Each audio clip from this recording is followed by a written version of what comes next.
আপনি কি জানেন মানুষ ঘুমের মধ্যে কেন পড়ে যায়? এটা কেন হয়? এটা কি বিপজ্জনক? এটা কমাতে চাইলে কি করবে? মানুষ ঘুমের মধ্যে হঠাৎ পড়ে যাওয়ার মতো অনুভব করে মূলত হিপনিক জার্ক বা স্লিপ স্টার্টের কারণে। সহজ করে বলি, হিপনিক জার্ক কি?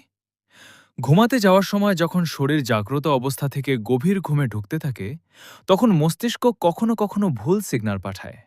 মস্তিষ্ক ভাবে শরীর পড়ে যাচ্ছে, তাই সঙ্গে সঙ্গে পেশিতে ঝাঁকুনি দেয়। আর আমাদের মনে হয় যেন আমরা হঠাৎ পড়ে যাচ্ছি। কেন হয়? এটার কয়েকটা কারণ আছে। অতিরিক্ত ক্লান্তি, বেশি কফি/চা পান, স্ট্রেস বা টেনশন, অনিয়মিত ঘুম, ঘুমের আগে মোবাইল বেশি দেখা। এটা কি বিপজ্জনক? না, এটা একদম স্বাভাবিক বিষয়। প্রায় 60 থেকে 70% মানুষ জীবনে অন্তত একবার এই অভিজ্ঞতা পায়। কমাতে চাইলে কি করবে? ঘুমানোর আগে রিল্যাক্স হও, চা কফি কমাও, মোবাইল একটু আগে রেখে দাও, নিয়মিত ঘুমানোর চেষ্টা করো। চিন্তা করবেন না, এটা কোনো রোগ না।